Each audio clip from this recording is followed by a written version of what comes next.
City cable ప్రేక్షకులకు నమస్కారం. నేను శ్రీనివాస్. వివరాలకు వెళ్లే ముందు హెడ్లైన్స్ ఒకసారి చూద్దాం.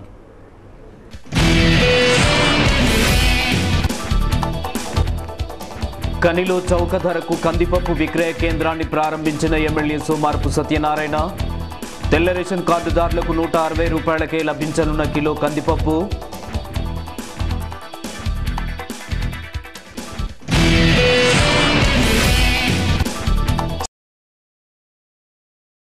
వారసత్వ ఉద్యోగాలను పునరుద్ధరించేలా ఉద్యమిస్తాం.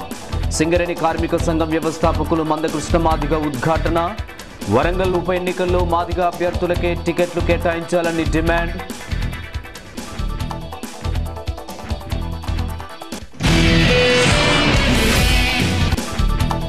గుర్తింపు హోదాలో ఐఎన్టీసీ సాధించిన విజయాలను నిరూపించేందుకు సిద్ధంగా ఉన్నాం.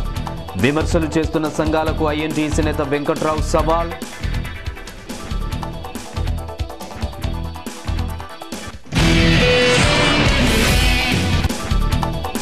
పోకిరీలు వేధిస్తే షీ టీంను సంప్రదించండి. మహిళా లోకానికి కని వన్ టౌన్ సిఐ ఏ వెంకటేశ్వర్ పిలుపు.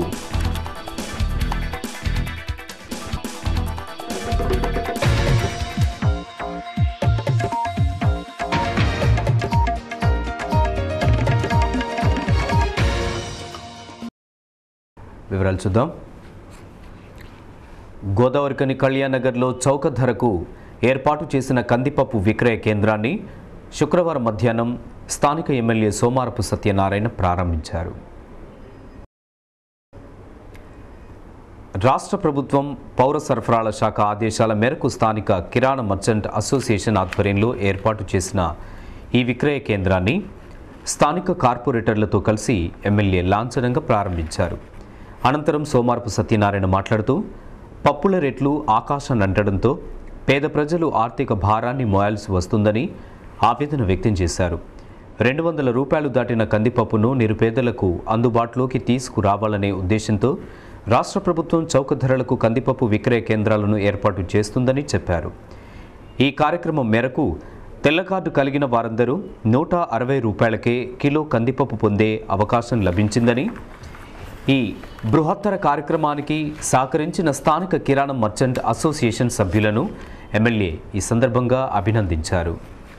పప్పుల రేట్లు ఆకాశాన్ని అంటినాయి. కందిపప్పు రేట్ అయితే 200 రూపాయలు దాటిపోయింది.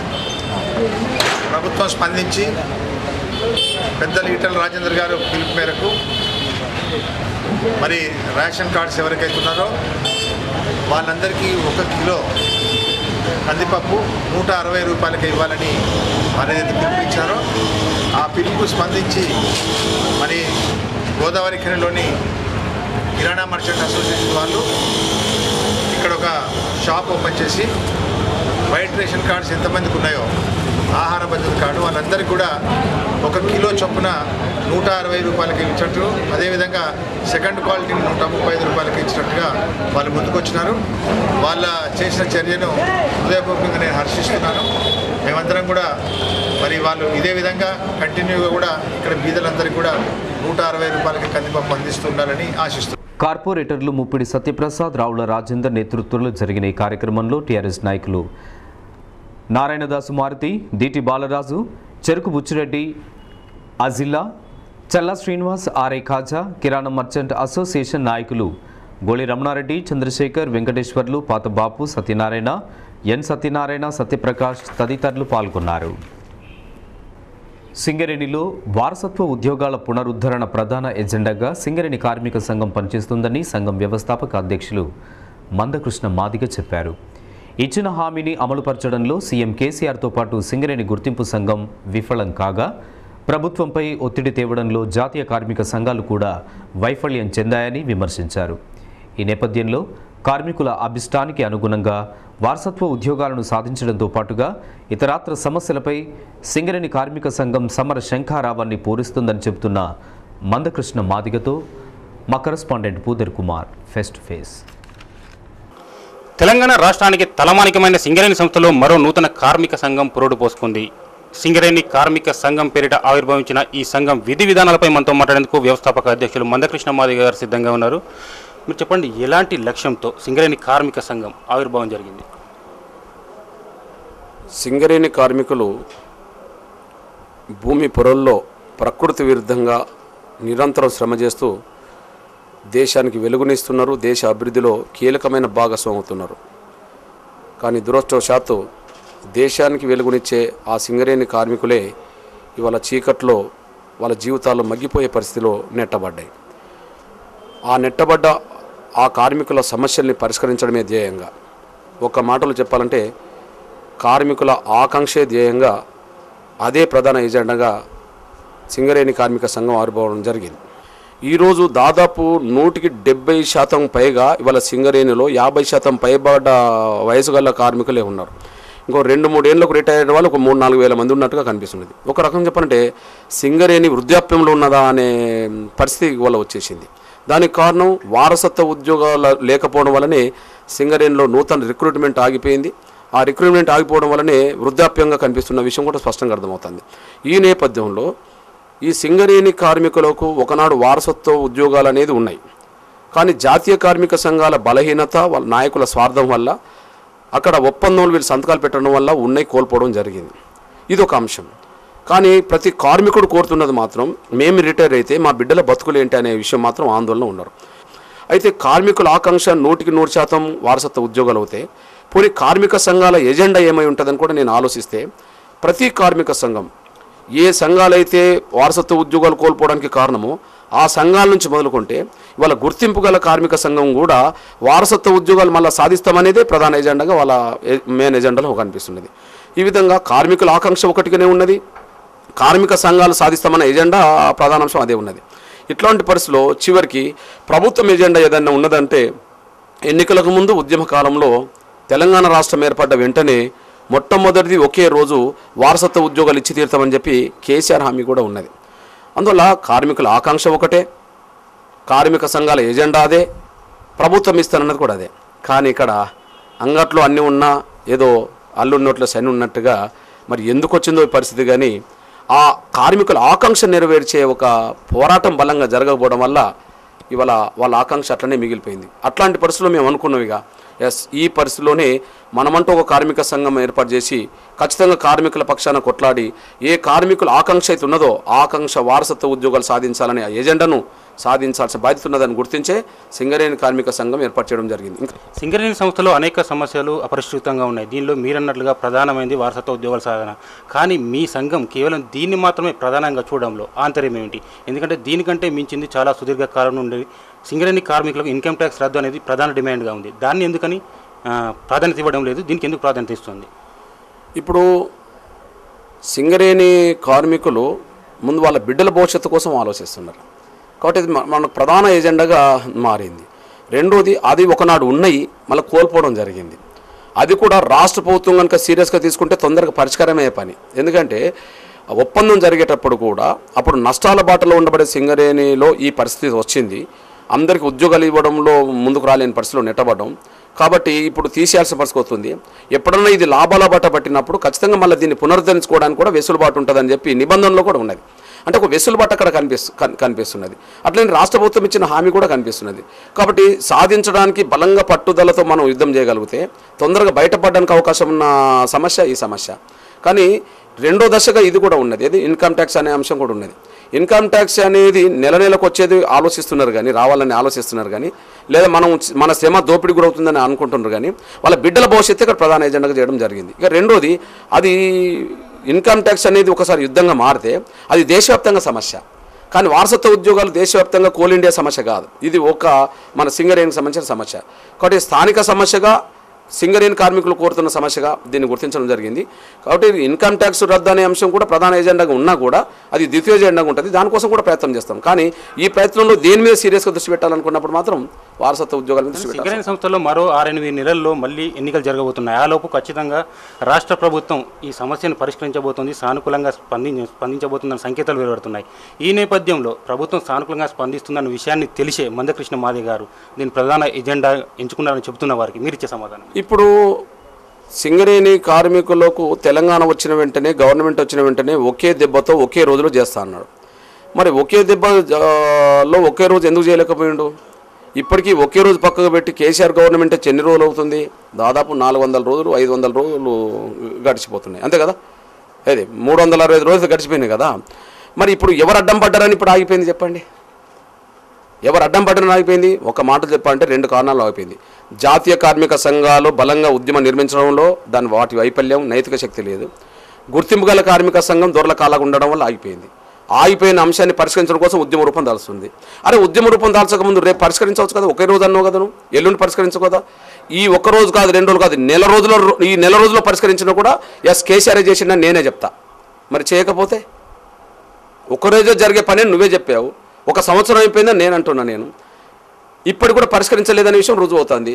కాబట్టి నువ్వు ఖచ్చితంగా పరిష్కరిస్తే, ఈ నెలలో పరిష్కరిస్తే కేసీఆర్ చేసిందంట, ఈ నెల రోజులు పరిష్కరించకపోతే యుద్ధం చేయాల్సి వస్తుంది. యుద్ధానికి కేసీఆర్ తలొగ్గాల్సి వస్తుంది. ఆ యుద్ధంలో కేసీఆర్ తలొగ్గక తప్పదు.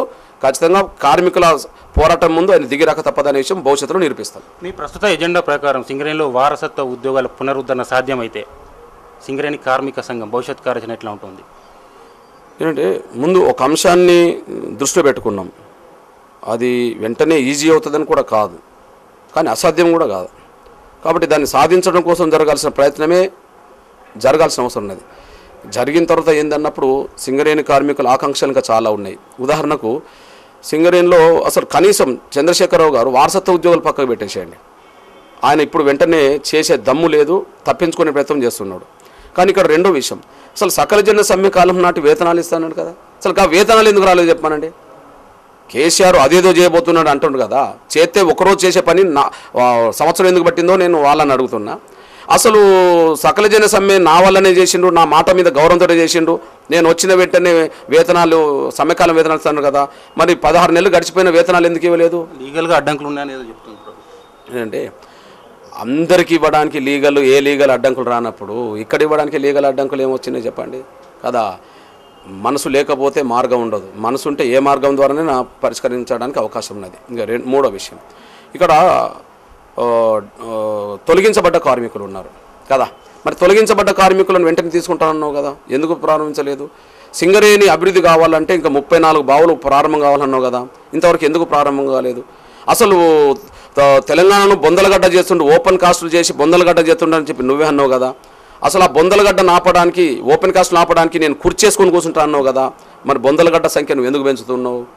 కేసీఆర్ ఎన్నికలకు ముందు ఉద్యమ కాలంలో సింగరేణి కార్మికుల్ని, కార్మిక కుటుంబాలను, బంధువులందరినీ తన ప్రయోజనాల కోసం ఉపయోగించుకున్నాడు. తర్వాత గాలి కొదిలేసిండు అనడానికి, గాలి కొదిలేసిండే కాకుండా వాళ్ళని మోసం చేస్తుండు అనడానికి ఇవాళ ఓపెన్ కాస్ట్ల సంఖ్య పెంచడానికి కుట్ర చేస్తూ చివరికి అండర్ మైన్స్లు తగ్గించడానికి లేకుండా చేయడానికి కుట్ర చేస్తుండో, అది మన గోలేటి 1A అది సాక్ష్యం ఒకటి మూసారు, ఇంకోటి మూయడానికి రంగం సిద్ధం చేస్తుండ్రు, దాన్ని కూడా వ్యతిరేకిస్తారు. సింగరేణి కార్మిక సంఘాల మధ్య ఐక్యత లేకపోవడం మూలంగానే సంస్థలో కార్మికులకు కష్ట నష్టాలు అధికమవుతున్నాయని ఒక వాదన బలంగా వినిపిస్తోంది.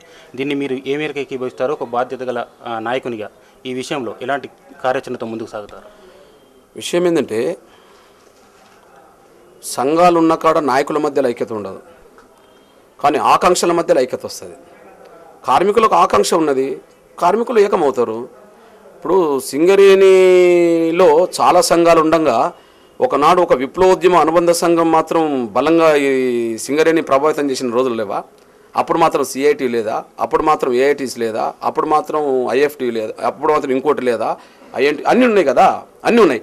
అన్నీ ఉన్నా కూడా సింగరేణి కార్మికులు ఒక ఆకాంక్ష కోసం ఎట్లా యుద్ధం చేయగలిగినారు?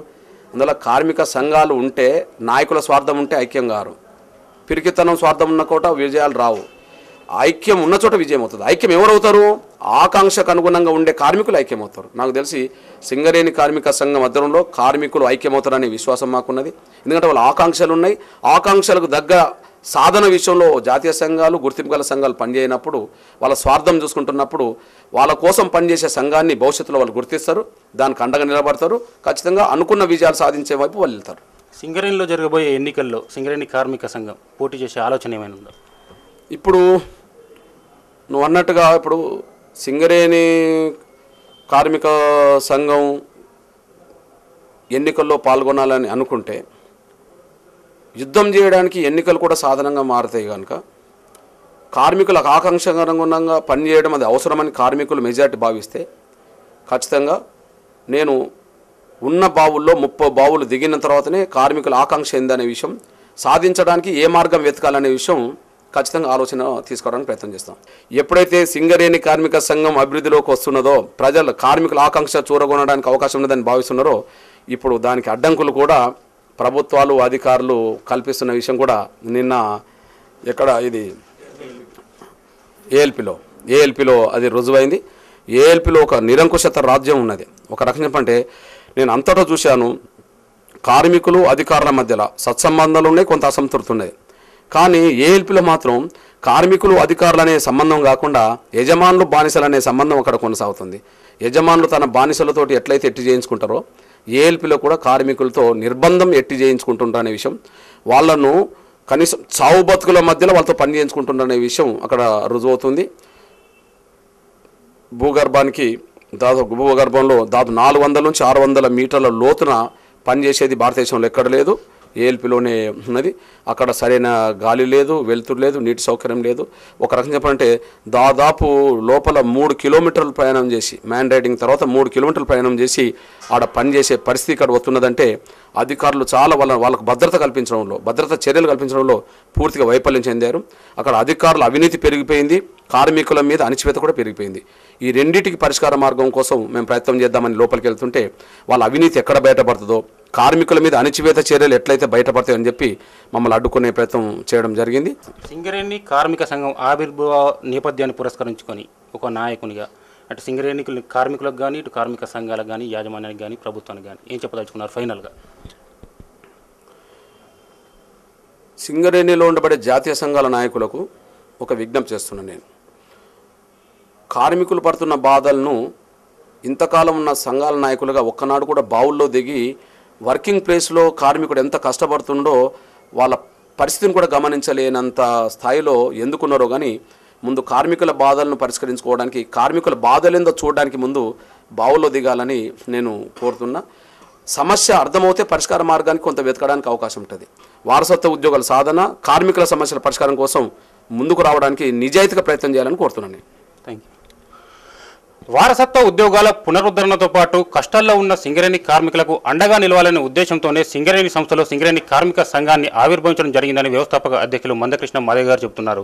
భవిష్యత్తులో సింగరేణి కార్మికుల సంక్షేమం, ప్రయోజనాల కల్పనే పరమావధిగా పనిచేస్తామని ఆయన చెప్పుకొస్తున్న పరిస్థితి. ఈ నేపథ్యంలో కొత్తగా ఆవిర్భవించిన సింగరేణి కార్మిక సంఘం భవితవ్యం ఏ విధంగా ఉంటుందో వేచి చూద్దాం. కెమెరా పర్సన్ శ్రీకాంత్ గౌడ్తో కుమార్, సిటీ న్యూస్, గోదావరికని. కాగా RG3 పరిధిలోని అడ్రియాల లాంగ్వాల్ ప్రాజెక్టులో జరుగుతున్న అధికారుల అవినీతి, కార్మికుల అణచివేతపై సిబిఐచే విచారణ జరిపించాలని మందకృష్ణ మాదిగ డిమాండ్ చేశారు. స్థానిక ప్రెస్ క్లబ్లో ఏర్పాటు చేసిన విలేకరుల సమావేశంలో ఆయన మాట్లాడుతూ సిబిఐచే విచారణ జరిపిస్తే ఏఎల్పిలోని అవినీతి, అణచివేతను రుజువు చేసేందుకు తాము సిద్ధంగా ఉన్నామని, రుజువు చేయని ఎడల తమ కార్మిక సంఘాన్ని సింగరేణిలో రద్దుపరుచుకుంటామని మందకృష్ణ మాదిగ ప్రకటించారు. ఇంకా ఈ విలేకరుల సమావేశంలో సింగరేణి కార్మిక సంఘ నాయకులు మంతెన మల్లేష్, జూపాక సాయిలు, దుర్గాప్రసాద్, తుంగపిండి ఆనంద్, నారాయణ, రాజమల్లు, సత్తయ్య, మాతంగి ఓదెలు, రాసపల్లి రవికుమార్, కనుకుంట్ల సమ్మయ్య తదితరులు పాల్గొన్నారు. విమర్శించే సంఘాలకు సవాల్ చేస్తున్నాం.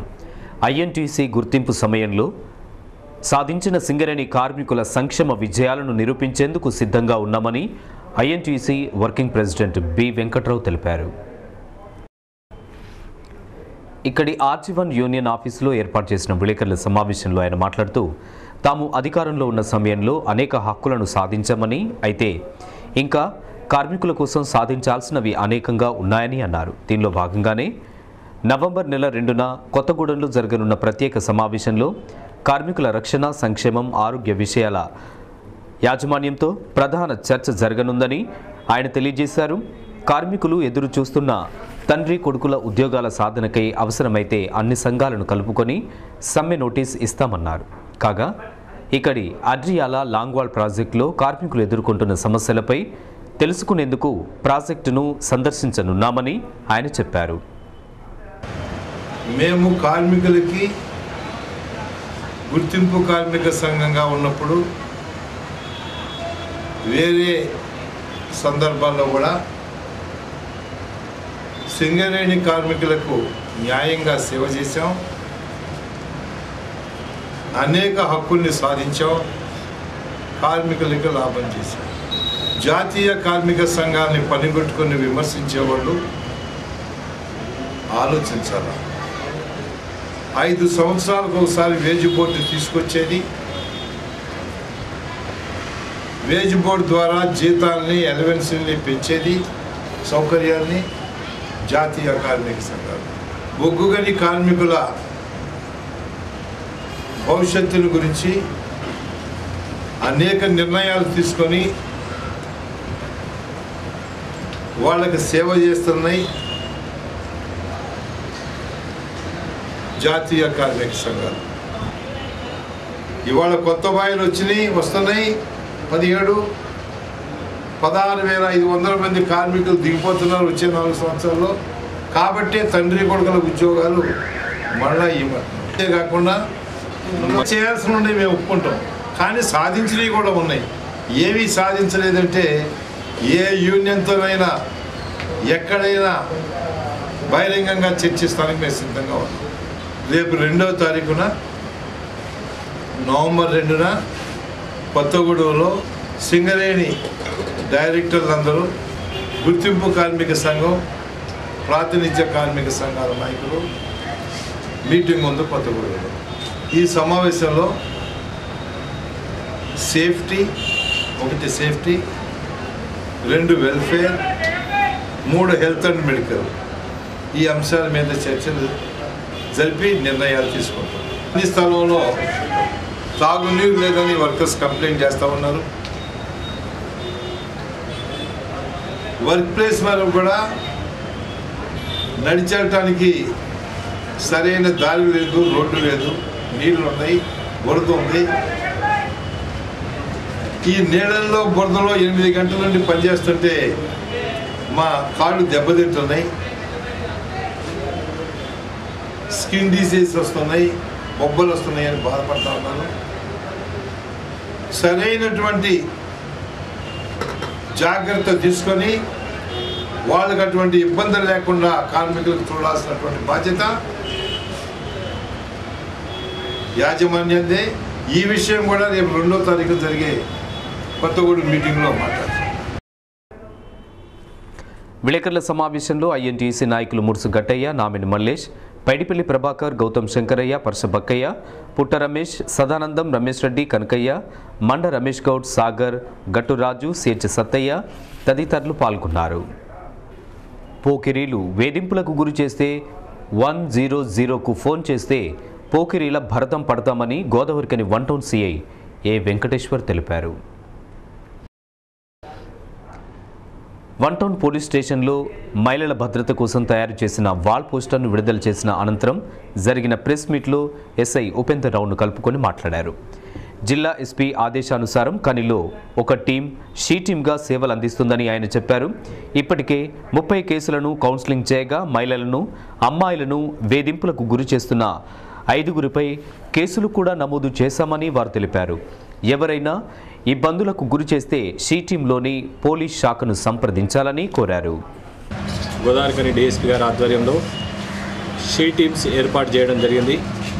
దానికి ఎస్ఐ ఉపేందర్ మరియు 2 మహిళా కానిస్టేబుల్, 2 కానిస్టేబుల్లతోని షీ టీం ఏర్పాటు చేయడం జరిగింది. వీరికి 100 డైల్ వెహికల్ ఇవ్వడం జరిగింది. వీళ్ళకు కూడా ప్రత్యేకమైన శిక్షణ డిస్ట్రిక్ట్ హెడ్ క్వార్టర్లో కూడా ఇవ్వడం జరిగింది. అంటే ర్యాగింగ్ చేసే చోట్లు కానీ లేకుంటే టీజింగ్ చేసే చోట్లు కానీ గుర్తించి అక్కడ మేము ప్రత్యేకమైనటువంటి నిఘా ఏర్పాటు చేయడం జరుగుతుంది. మా కానిస్టేబుల్ కూడా మఫ్టీలో సిటీ బస్సులు కానీ తర్వాత చుట్టుపక్కల వెళ్ళే బస్సులలో మఫ్టీలో తిరుగుతూ ఆ టీజర్స్ని గుర్తించడానికి చేయడం జరుగుతుంది. అందులో భాగంగా మేము 5 కేసులు ఈ రకంగా చేయడం జరిగింది. అదేవిధంగా ఇప్పుడు ఈ పోస్టర్స్ కూడా విడుదల చేయడం జరుగుతుంది. ఈ పోస్టర్స్ కూడా ప్రతి కాలేజీలో మా ఫోన్ నంబర్సు, తర్వాత ఈ బ్యానర్స్, ప్రతి దగ్గర కూడా బ్యానర్స్, అంటే ఎలాంటి చిన్న జరిగినా కూడా మనకు పక్కోళ్ళు కూడా ఫోన్ చేసేటట్టు ఈ బ్యానర్సు, తర్వాత ఈ డోర్ సంబంధించినటువంటి ఈ 2 రకాలుగా పోస్టర్లు, ఈ 2 రకాల పోస్టర్లను కూడా మనం విడుదల చేయడం జరుగుతుంది. ఎవరైనా కూడా గోదావరికని పట్టణంలో పిల్లలే కాదు, కాలేజ్ పిల్లలే కాదు, మీకు ఎక్కడన్నా ప్రజలందరికీ కూడా తెలియజేసిందంటే మీకు ఎక్కడన్నా కూడా టీజింగ్ అనే విషయం, ఎక్కడ టీజింగ్ కానీ ర్యాగింగ్ కానీ ఆడపిల్లల్ని ఎవరినన్నా లేకుంటే ఆడపిల్లలపై ఎవరైనా అఘాయిత్యాలకు పాల్పడుతున్నట్టు తెలిసినా ముందస్తుగా మాకు 100 డైల్కి ఫోన్ చేసినట్టయితే ఖచ్చితంగా మేము అప్పుడు వచ్చేసి వాళ్ళని తీసుకొచ్చి కేసులు చేయడమో కౌన్సిలింగ్ చేయడం జరుగుతుంది. కాబట్టి వెంబటే మాకు ఫోన్ చేయవలసిందిగా గోదావరిఖని పట్టణ ప్రజలందరికీ తెలియజేస్తాం. 1 టౌన్ సిఏ గారి ఆధ్వర్యంలో నేను షీ టీమ్ ఇన్ఛార్జ్గా ఉన్నాను. ఈ షీ టీమ్ ఒక పోస్టర్లు, తర్వాత ఫ్లెక్సీలు ప్రతి కాలేజీకి వెళ్ళి అవేర్నెస్ కల్పించడం చేయడం జరుగుతుంది. మీకు ఏదైనా లేడీస్ కానీ విద్యార్థులు కానీ ఎవరైనా ఆడవాళ్ళకి ఏదైనా టీజింగ్ కానీ ర్యాగింగ్ కానీ ఇలాంటివి జరుగుతూ ఉంటే ఇమీడియట్గా ఈ ఫోన్ నెంబర్లకి ఇన్ఫామ్ చేయగలరు. కాకపోతే ఇన్ కేస్ సార్ వాళ్ళు అందుబాటులో లేకపోతే నా ఫోన్ నెంబర్ కూడా చేయొచ్చు. నా ఫోన్ నెంబర్ 9494192201. ఈ నెంబర్కి మీరు ఇంటిమేట్ చేస్తే ఇమీడియట్గా ఒక 3-4 మినిట్స్లో నేను రావడం కానీ లేకపోతే మా సిబ్బందిని పంపించడం కానీ జరుగుతుంది. ఇక్కడ జరుగుతుంది. కావున ఈ సౌకర్యం వినియోగించుకొని ఎటువంటి బలప్రయోగం కానీ లేకపోతే టీజింగ్ కానీ యూటీజింగ్ కానీ ర్యాగింగ్ కానీ జరిగితే ఇమీడియట్గా మా నోటీస్ తీసుకొస్తే తగిన చర్య తీసుకుంటామని తెలియజేస్తుంది. అంతకుముందు సిఐ ఎస్ఐలతో పాటుగా SI Murali, journalist Dayanand Gandhi, she టీంలోని పోలీసులు వేణుగోపాల్ రెడ్డి, శ్యామల, మహేశ్వరి, మధుకర్లు షీ టీం పోస్టర్ను విడుదల చేశారు. వరంగల్ పార్లమెంటు స్థానానికి జరుగుతున్న ఉప ఎన్నికల్లో మాదిగ అభ్యర్థికి అవకాశం కల్పించాలని ఎంఆర్పీఎస్ వ్యవస్థాపకులు టీఆర్ఎస్ అధిష్టానాన్ని డిమాండ్ చేశారు. ఈ మేరకు శుక్రవారం మధ్యాహ్నం గోదావరిఖని సిటీ కేబుల్ కార్యాలయంలో మందకృష్ణ మాదిగ మీడియాతో మాట్లాడారు. కొడిమెళ్ల రమేష్ కుమార్ అనే అభ్యర్థిని టీఆర్ఎస్ అధిష్టానం ఎంపీ క్యాండిడేట్గా ప్రకటించే ప్రయత్నం చేస్తుందని, అసలైన మాదిగ కాని రవికుమార్ను టీఆర్ఎస్ అభ్యర్థిగా ప్రకటిస్తే మాదిగల ఆగ్రహానికి గురికాక తప్పదని హెచ్చరించారు. అలాగే కాంగ్రెస్ అభ్యర్థుల ఎంపికలో స్థానికేతరుడైన వివేక్ పేరును పరిశీలనలోనే ఉంచొద్దని కాంగ్రెస్ అధిష్టానాన్ని కూడా డిమాండ్ చేశారు. వరంగల్ ఉప ఎన్నికల్లో టీఆర్ఎస్ మాదిగ అభ్యర్థిని నిలబెట్టాలని కేసీఆర్కు విజ్ఞప్తి చేస్తున్నా, మాదిగల పక్షాన డిమాండ్ చేస్తున్నా. తెలంగాణ ఉద్యమంలో మాదిగలు అందించిన సహకారం కేసీఆర్ మర్చిపోవద్దని, ముఖ్యంగా టీఆర్ఎస్ రాజకీయంగా బలహీనపడ్డ సమయంలో, కేసీఆర్ ఆమరణ దీక్ష చేస్తున్న సమయంలో అందరికంటే ముందు ఎంఆర్పీఎస్ తనకు మద్దతు ఇచ్చింది. ఈ విషయాలను గమనించి మాదిగ అభ్యర్థిని వరంగల్ ఎస్సీలో 80% మంది మాదిగలు, మాదిగ అభ్యర్థినే టీఆర్ఎస్ మొదటి నుంచి టీఆర్ఎస్లో తనకు ఎవరైతే పనిచేస్తున్నారో వాళ్ళనే నిలబెట్టాలని నేను డిమాండ్ చేస్తున్నాను. టీఆర్ఎస్ గుడిమల్ల రవికుమార్ అనే ఒక వ్యక్తిని ఎస్సీగా గుర్తించి నిలబెట్టే ప్రయత్నం చేయడం అనేది చివరి నిమిషంలో సరే మానుకోకపోతే ఖచ్చితంగా మాదిగల ఆగ్రహం చెవి చూడాల్సి వస్తుందనే విషయం కూడా గుర్తు చేస్తున్నా.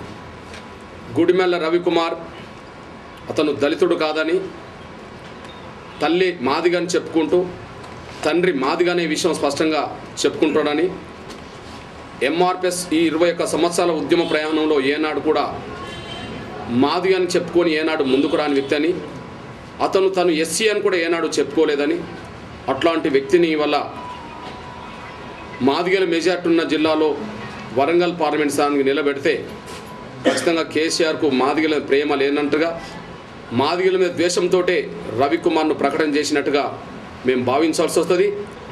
రవికుమార్ను అభ్యర్థిగా ప్రకటించడానికి రంగం సిద్ధం చేయడానికి చేస్తున్న కుట్రల్లో కడియం శ్రీహరి గారు కూడా భాగస్వామ్యం అని చెప్పి మేము విశ్వసిస్తున్నాం.